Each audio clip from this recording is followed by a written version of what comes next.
Tu je Hugová izba, tam nejdeme. Takto vyzerá naše.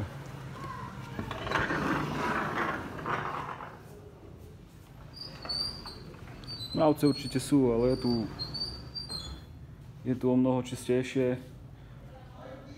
Tu majú ešte v najbližšom čase pridať dvere. Dneska mali prísť, ale vieš, ak to je v Bolívii, maňana.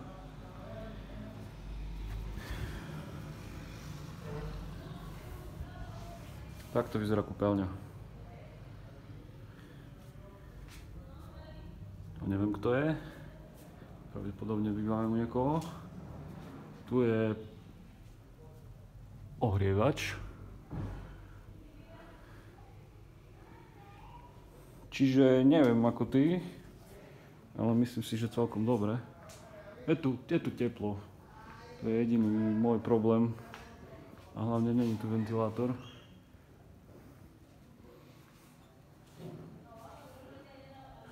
No, to je všetko.